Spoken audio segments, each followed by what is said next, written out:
Hey everyone, I'm Josh. Hi everyone, I'm Danielle. And welcome to Mr. and Mrs. B UK.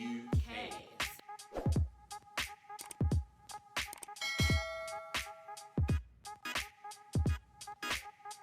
So today we're looking all about dealing with conflict. We're going to give you guys real life tea on how we have been able to deal with conflict in the last, 8 months of being married together. And our whole relationship. Okay, so how do we deal with conflict? I think it's best to probably start off by saying that, like, in the beginning, when we first started to have conflict, because I can sort of remember in the very beginnings, like, how things started. I think from the get-go, we're just two individuals who communicate. Even though for me, I'd say I really had a bit of issues in terms of I internalized a lot, and it really, really took her having to get me to get to a place where it's like, yo, you need to talk. Do you know what I mean? Like, I can't help you if you can't talk, kind of thing. But I think from the get-go, it was like, there was a day I was in uni, and I think we were having a chat on FaceTime, and I was playing FIFA, and I don't think, she was talking to me as I was playing FIFA. My attention was diverted, and she didn't like that. She was just like, excuse me, what are you doing? And I was like, I'm playing FIFA. And she's like, but I'm having a conversation with you.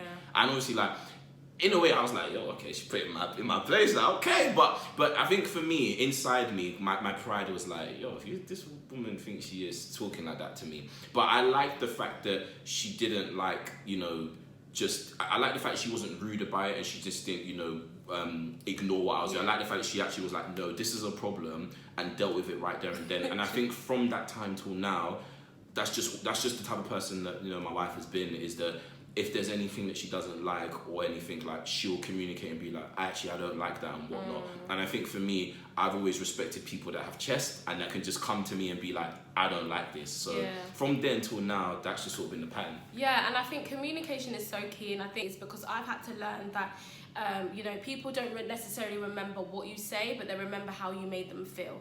And for me, I'm very confident in, letting you know that that's not I don't like that. But it's really about how I communicate that is really the issue. And I think that's really the number one key in terms of dealing with conflict.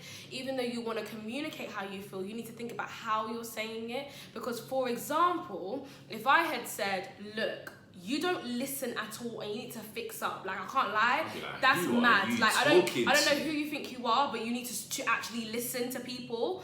Yeah. And then imagine if I then said to him that, oh, one thing I noticed as well, like, earlier today when I was on the phone, you was actually like, playing FIFA and whatnot, and I just felt a bit like, oh, it's not really focusing on what I'm doing. Like, I'm just letting you know, because if you do that in public, people won't really appreciate speaking to them and you're doing something else. Look at the way I just said that, and look, he's already going, he's taking in what I'm saying. But look at the other example that I use. He would just be, wait, what? Standoffish straight away. And it's the same thing with even when we got married as well. Like, if I see something I don't like, I'm not going to be like, look, I can't lie, why do you always leave that thing over there? No, because he's not hearing anything I'm saying.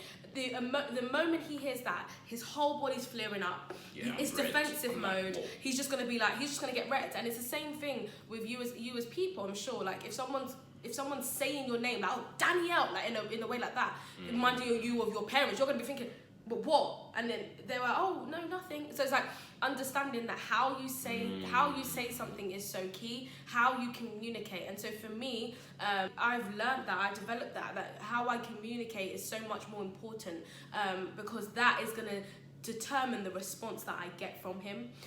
So I think number one, definitely how you communicate is very key for, that's really good.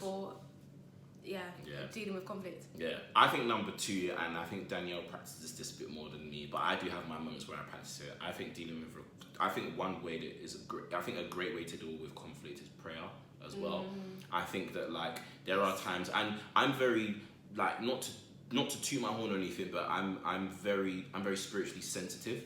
So I know that if I have grilled her for something, even if she's right or wrong, I know when she snaked me or snitched me to God or the Holy Spirit or whatnot, because I'm gonna, like, I'm in the middle of my work, and, like, the Holy Spirit's there telling me off, like, your wife's already reported you to me, like, that what you said was wrong, kind of thing. And I know that she would have prayed, and when I go back to say sorry, like, I'd never say to her, did you pray about this? But then when she says stuff like, oh, like, I already prayed about it, I'm just like, the snitch has revealed herself. I'm like, the snitch. God, but yeah, it works though, I'm not gonna lie. And I Yeah. think that like the reality is that I know that, you know, resolving conflict is great between the two of you, but I think one thing that we really abide by is that we recognize that our relationship is not just built on Christ, but he's actually the center of it. Amen. So we have to actually, there are some things that, you know, we just go to God for, Honestly. especially when it comes to us not understanding things and whatnot. Like there are times where it's not necessarily what she said that made me understand it. It's actually just going away and God speaking to me about it. And then that's a revelation of, oh, so that's what she was saying. Or that's what she meant. And, you know, then yeah, like I get it. So yeah. I think also, coming off the back of that, I think the Holy Spirit is so key, and God is so key in every relationship, especially in marriage, because sometimes when you have a debate, when you have a kind of disagreement, you want to get your point heard, and when your point's not heard in the way that you like it, you keep repeating yourself and then keep getting angry, like wait, That is me. And I think one thing that I've had to learn is that, okay, do you know what? I've actually said my point, but because he's not responding in the way that I like, or because he's saying whatever he's saying, I feel the need to say it again. I'm not going to do that. I'm just going to leave it and go to God. Because one thing I found is that whenever I've done that, genuinely, he comes back and he'd be like, oh yeah, you know, I was thinking about what you were saying. And every time. And I'm just like, that's God. Like, but the thing is, I don't believe you would do that if I wasn't, you know, being patient, or if I wasn't, you know, thinking, actually, no, maybe I just need to hold my tongue here. Like, it's not every day that you need to just be shouting and always having an answer back. Like, sometimes, a lot of the time, or all the time, really just give it to God. And that's what I practice doing, like, a lot. I've been doing that for literally all our relationship, and I think that's helped me loads, because sometimes I'm just like, I can't get through to you, or you can't get through to me, and it's just like, do you know what? I'm just going to speak to God about it. God needs to fix this. Sometimes I'll just be like, God, at the end of the day, you brought us together and he's doing a madness, so you need to go and fix him. Amen. Wow. And he does it. Okay, great. Yeah, I think as well, I think for me, one of the things that I think is important to note is the way in which you resolve conflict with your friends, your family, and your loved ones is a massive indicator of how you do it with your spouse. So my wife didn't actually realize, but the first 6 months that we met, like we were friends, I spent a lot of that time observing how she relates with her friends and her family. Like I remember the first time I was in this same space with her and her family, I was specific on looking out for how does she talk to her mom, how does she address her dad, how does she communicate with her sister. Not if there's any problems between them, but like just how they communicate. Because I think for me, like that was a great indicator for me to understand and learn, like this is essentially how she will talk to me, because these are the closest people to her. If these are the people that are close to her and she loves and respects, and I'm going to be a part of those people in her lives, then she's not going to really treat me any much different from how she's treating them. So I think for me, that was a great indicator. And I sort of watched the way like my wife resolved like conflicts with friends and whatnot. Like there's been occasions where like prior to us marrying and even in marriage where she's had to resolve conflict with people.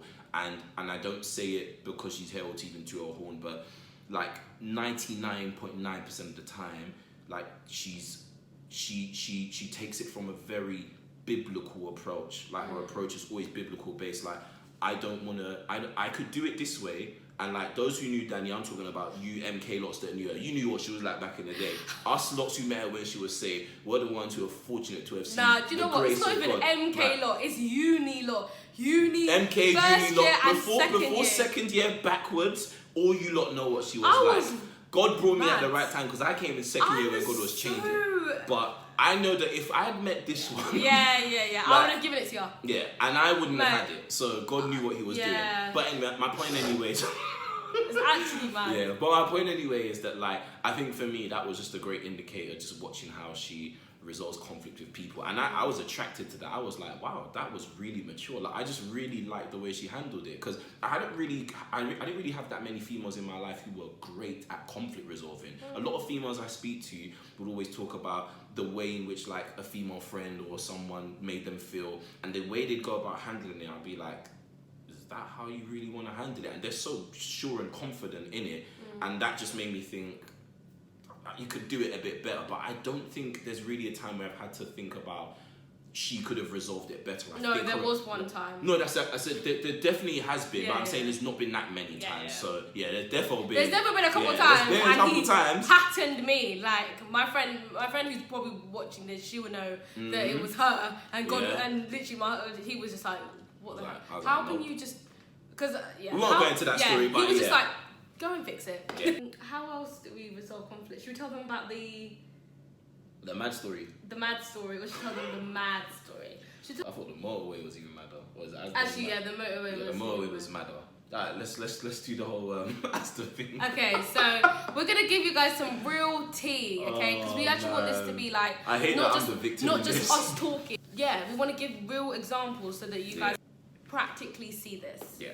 Yeah. Okay, so you start because I feel like. Okay, so we was in Asda. Okay? Now before we got to Asda, Josh was already annoyed about something.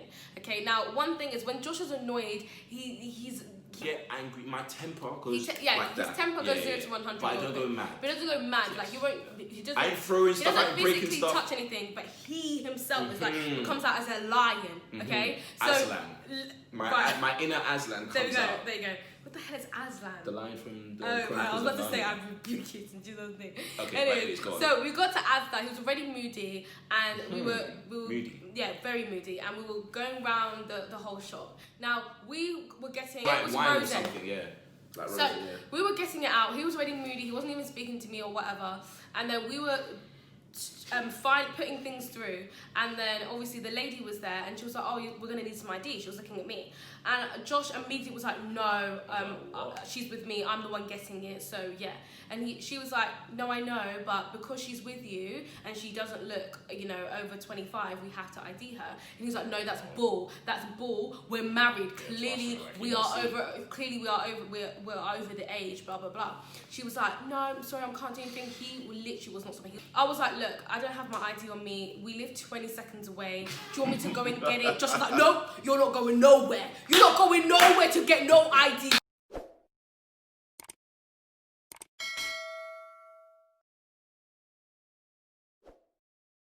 You're gonna be allowed to go through. And then he was just like, "Look," she was like, "Look, I'm really sorry, but it's against the law." He was like, no, I worked in these kind of shops before back in my day, and I know that is not true. You can buy it, you can buy it without it. No. Oh my, he was not letting it go. I was like, you know what? I have a picture of my ID. I can show you a picture of my ID that shows proof. And I was looking through my photos. He was like, "Don't show her. Don't show her." I was like, to the point. You know I'm laughing because this is exactly how I was. To the point that he was so loud. Other people were looking. I was so embarrassed. I was just like looking at him like, "Can you calm down?" He was like, "Don't tell me to calm down. Don't tell me to calm down." I was just like, okay. People are around. People are looking. Okay, this is embarrassing. Okay, I was apologizing. I was apologizing to the staff like, "I am so sorry. I'm so sorry." He was like, "Don't tell her sorry, don't say sorry." I was like, "I am so sorry." And he was "You were telling me like, don't tell her sorry." I had to go behind his back and be like, "I am so sorry, I apologize for his behavior." He was like, "Yeah, get your manager, I don't believe this." Her manager now came, her manager was just reiterating everything that the lady already told us. I'm not liking this reliving, you know. He was because you was moving. Yeah, I was moving nuts. You were moving nuts.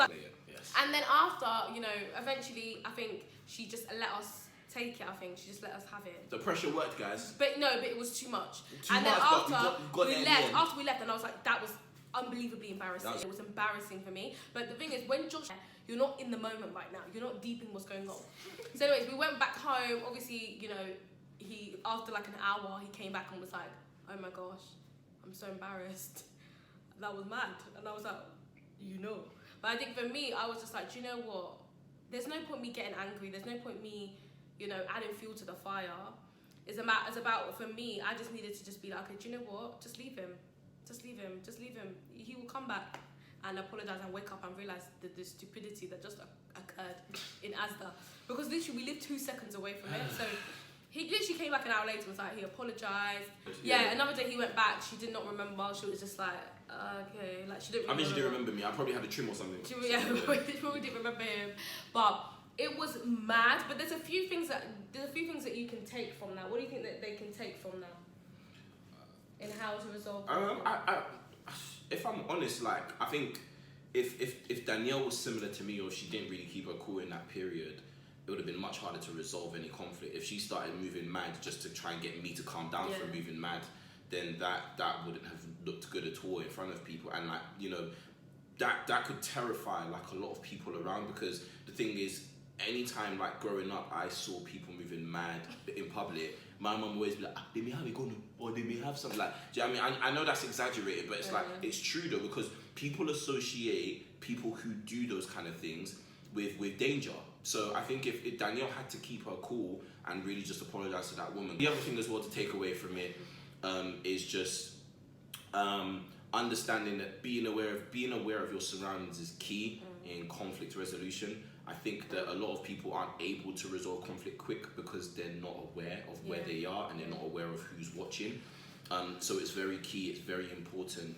And another key takeaway is, guys, I know it's banter because we're laughing about what I spent the last 5 minutes laughing about the story. I think it's funny.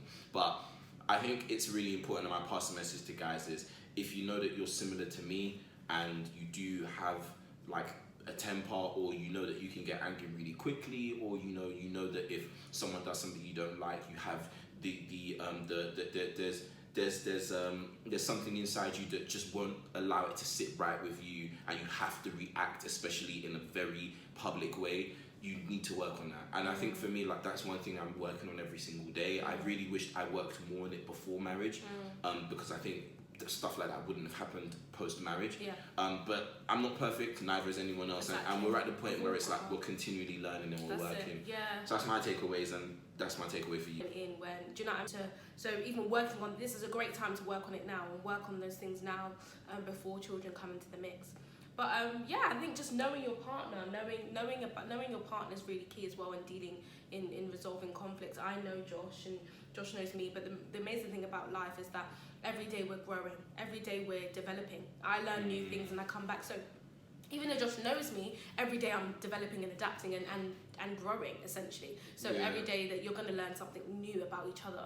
But I think when you really, really, really know who you're with, because a lot of people, they say, oh my gosh, when we got married, they're not the same person. And I'm thinking, no, I'm sure they are the same person. You probably just didn't take note. You know, you probably weren't observant about things that were happening. There was probably some signs, there was probably some seeds there, situations there, but you just thought, oh, okay, he's probably just upset about the thing. But you didn't realise, actually, no, there's a trait there. Or maybe they did it so well. Or maybe they did so well, but then that depends on how long you've been together for. Yeah, exactly. And also if it's a long distance, or if it's a distance, if it's a short distance.